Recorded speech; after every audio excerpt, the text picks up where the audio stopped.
Bismillahirrahmanirrahim. Assalamualaikum warahmatullahi wabarakatuh. Alhamdulillahi rabbil alamin. Wabihi nasta'in ala umuri dunya waddin. Wassalatu wassalamu ala asrafil anbiya wal mursalin, Sayyidina wa habibina wa syafi'ina wa maulana Muhammadin wa ala alihi wa sahbihi ajma'in. A'udzu billahi minasyaitonir rajim. Bismillahirrahmanirrahim.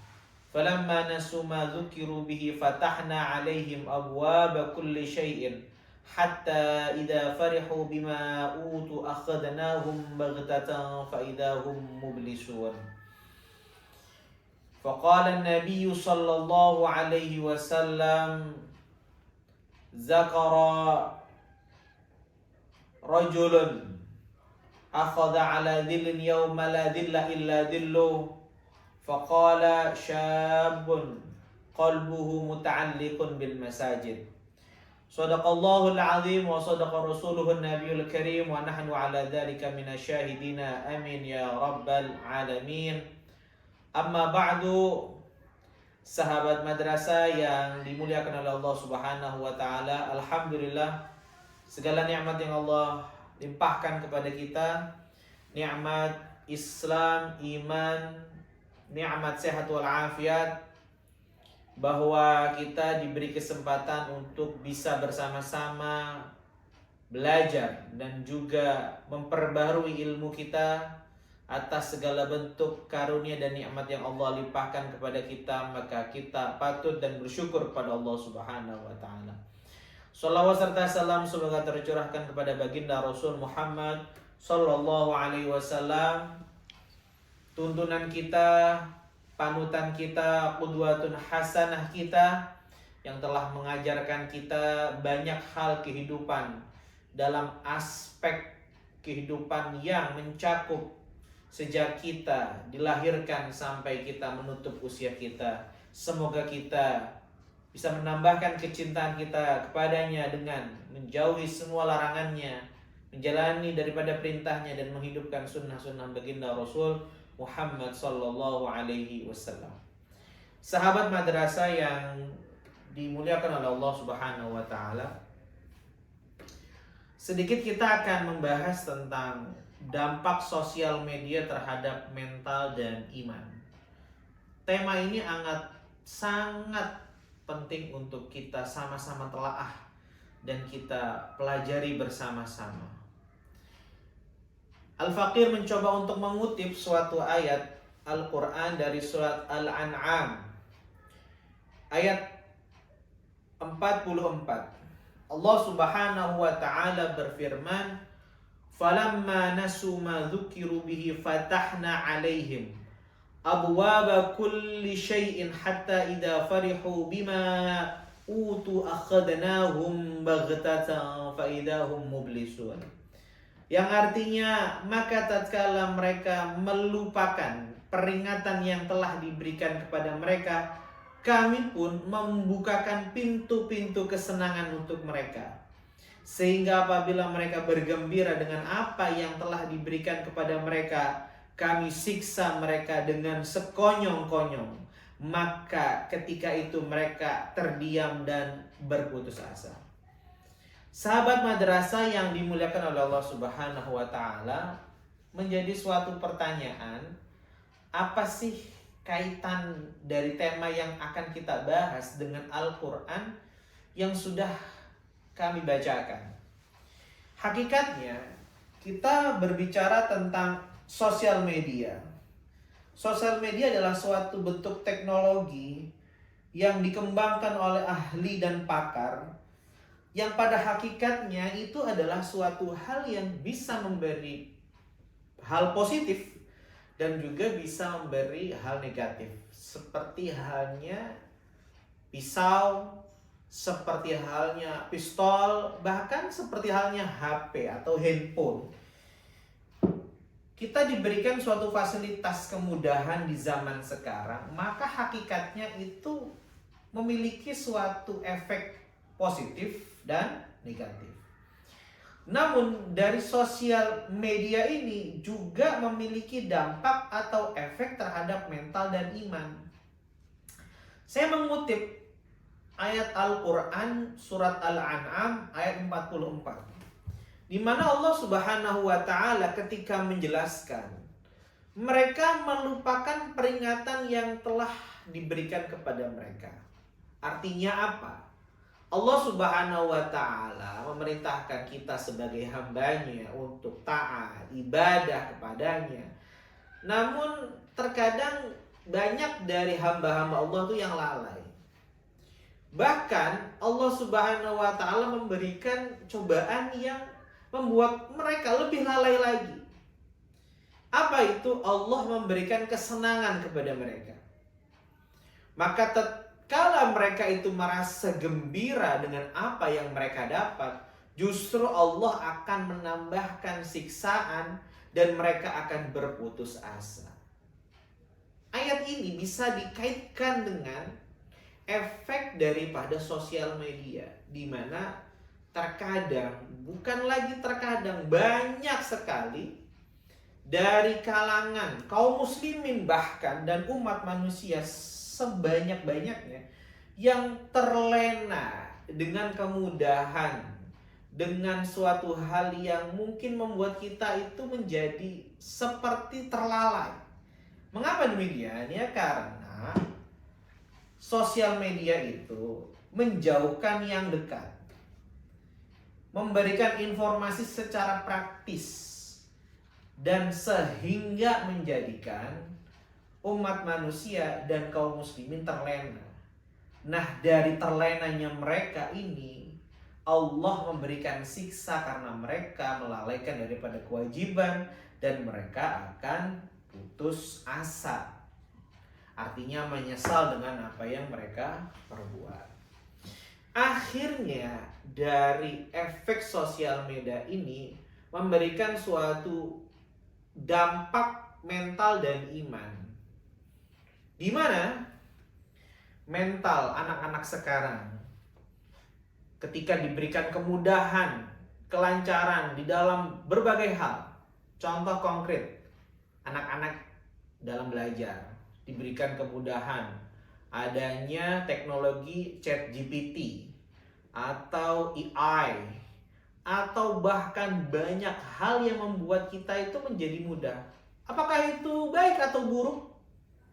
Ya, itu tergantung perspektif kita. Artinya begini, ketika dikatakan baik karena itu memudahkan seseorang dan membantu kita dalam mendalami banyak hal.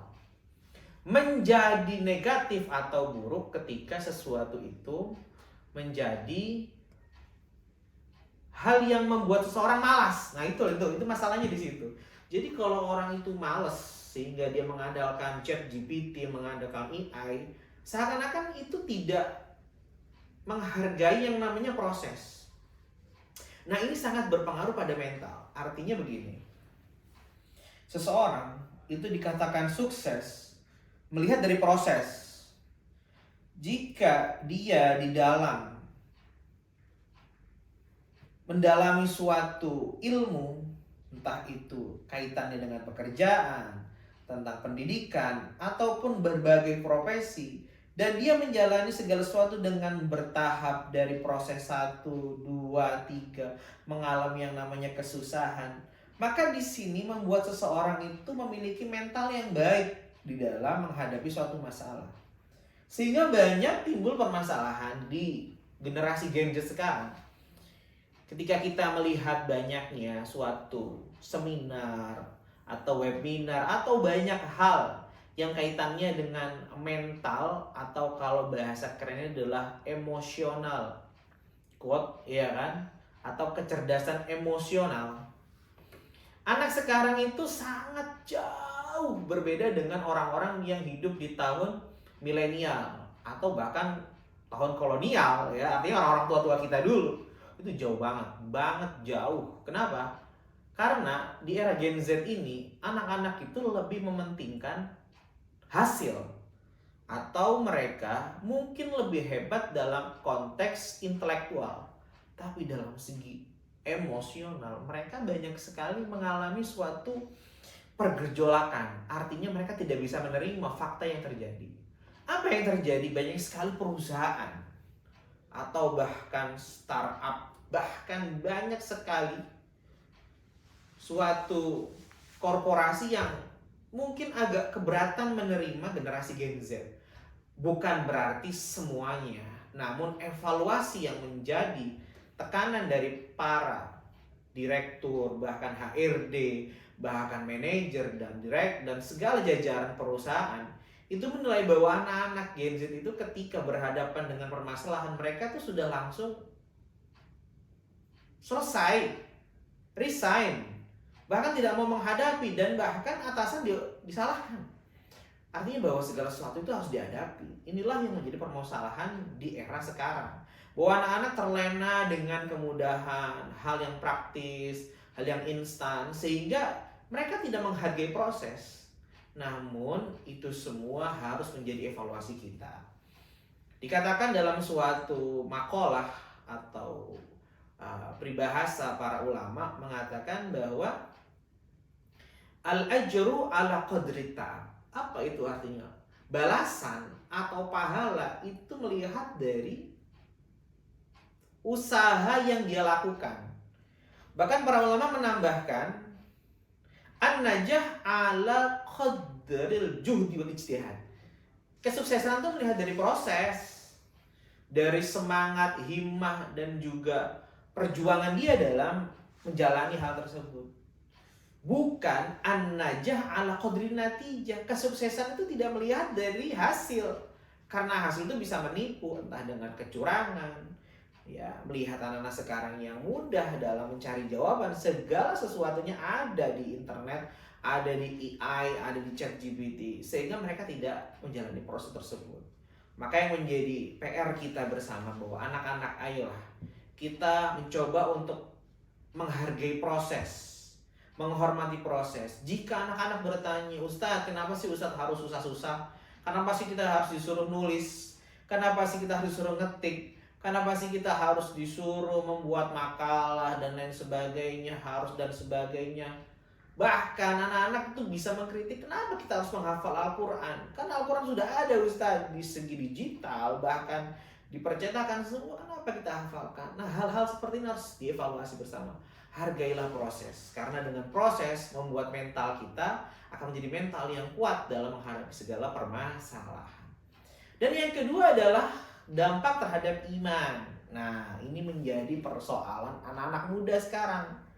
Rasulullah bersabda bahwa tanda-tanda, ciri-ciri golongan yang di hari kiamat mendapat payung atau teduh dari Allah yang tidak ada teduhan ayub-ayuban dari Allah kecuali dari Allah.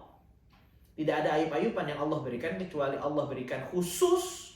Salah satunya adalah syabun rajulun muta'alliqun bil masajid, yaitu pemuda yang hatinya selalu berhubungan, selalu mengaitkan dengan masjid. Artinya adalah selalu zikrullah, mengingat Allah, bersolawat kepada Rasulullah. Apa hubungannya dengan dampak media sosial? Iya, banyak sekali. Sekarang kita lihat banyak konten, bahkan para artis yang melakukan suatu konten bersedekah, konten memberi, konten berbagi, yang mana itu semuanya tujuan untuk mendapatkan viewer, mendapatkan komen, bahkan mendapatkan subscriber. Wah, ini sudah jauh dari konteks keimanan sendiri. Padahal jika orang tersebut melakukan sedekah, berbagi, memberi, karena Allah Subhanahu wa Ta'ala, justru Allah akan memberikan balasan yang berlipat ganda. Karena mereka tidak meyakini akan adanya balasan dari Allah. Allah berfirman, "Man jaa'a bil hasanati falahu asyru amsalihha." Satu kebaikan dibalas 10. Alladzina yunfiquna amwalahum kamathali habbatin ambatat sab'a sanabila fi kulli sunbulatin mi'atu habbah. Orang-orang yang berinfak itu akan mendapatkan balasan seperti apa orang menanam satu biji tumbuh 7 tangkai, dari 7 tangkai tumbuh 100 biji. Jadi dari satu biji mendapatkan 700 biji. Allah akan melipat gandakan daripada kebaikan kita. Namun sayangnya itu tidak dihiraukan. Mereka tidak meyakini, hanya sekedar berkonten. Bahkan parahnya lagi nih, waduh, udah ngasih di konten, selesai diambil lagi. Allahu Akbar. Ini macam apa? Keimanan seorang ini akan terus tergerus. Dampak daripada media sosial. Dan yang paling bahaya adalah terhadap hubungan lawan jenis. Mungkin di zaman dulu orang-orang tua ingin berkenalan dengan seorang perempuan harus dengan kirim surat, harus dengan perjuangan. Sekarang enggak, mudah, cukup dia itu follow, ikut daripada Instagram, ikut daripada Facebook, bahkan sudah punya nomor WhatsApp, memudahkan dia untuk berhubungan terhadap lawan jenis. Nah, ini adalah suatu hal yang berbahaya. Kenapa? Dengan kemudahan dia mendapatkan akses, sehingga disitulah timbul daripada bahaya untuk mereka jauh lebih dekat berkenalan, dan bisa terjadi suatu dosa besar. Nauzubillah min dzalik. Maka dampak sosial media itu sangat berpengaruh pada iman dan mental. Artinya kita sebagai generasi yang akan datang mengenalkan pada kita dan anak-anak kita, bahkan kalian wahai para pemuda, gunakanlah media sosial sebijaksana mungkin. Bahwa apa yang kalian lakukan sekarang itu adalah bentuk tanaman yang akan kalian panen di masa depan. Ya mungkin banyak orang mengatakan, Ustadz kan udah biasa orang pacaran sekarang, udah biasa orang punya hubungan. Enggak, suatu yang tidak baik gak boleh dikatakan biasa. Meskipun Anda katakan biasa, lihatlah, akan ada dampak yang akan Anda terima di masa akan datang. Bahwa sesungguhnya apa yang kita panen di masa mendatang adalah apa yang kita tanam di masa sekarang. Maka dari itu, marilah kita bersama-sama menjaga daripada keimanan kita, sehingga kita bisa lebih bijak dalam menggunakan media sosial. Kita bisa lebih berhati-hati dalam menggunakan segala bentuk intelektual atau teknologi. Dan juga yang paling penting adalah kita menghargai yang namanya proses, karena dengan proses akan menimbulkan suatu mental yang kuat, mental yang hebat. Karena dengan berproses kita akan menghadapi segala masalah, dan kita sudah siap menghadapi masalah tersebut. Ingatlah bahwa kecerdasan setiap manusia ada 3. Ada kecerdasan intelektual, ada kecerdasan emosional, ada kecerdasan spiritual. Maka di pertemuan ini marilah kita menyeimbangkan dari ketiga kecerdasan ini. Bahwa kita tidak hanya rajin dalam belajar, tapi kita juga harus menghargai proses. Kita harus menghargai apa yang menjadi suatu perintah guru-guru kita. Dan yang tak kalah penting adalah kita. Dan ini yang paling penting adalah kita mendekatkan diri kepada Allah. Karena hakikatnya spiritual itulah yang menjadikan kita menjadi orang sukses.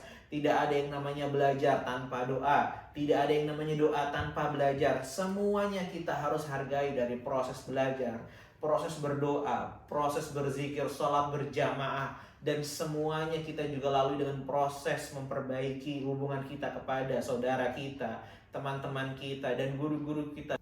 Maka kita harus memiliki suatu kecerdasan dalam hal intelektual, kemudian emosional dan spiritual. Karena ketiga ini menjadi keseimbangan kita dalam mengalami segala suatu proses kehidupan, yang akhirnya kita akan mendapatkan suatu kebahagiaan di dunia dan akhirat.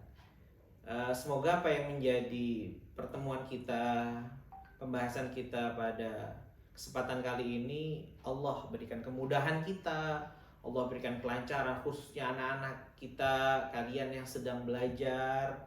Hargailah proses. Terus kalian mendekatkan diri pada Tuhan kalian, jauhi segala bentuk hal yang berbau negatif.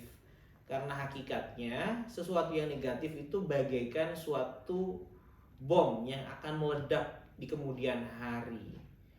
Jadi apa yang kalian tanam akan kalian panen. Maka dari itu marilah kita menghindari yang sudah ya dikurangi, dihilangkan. Mari kita terus menjaga diri kita.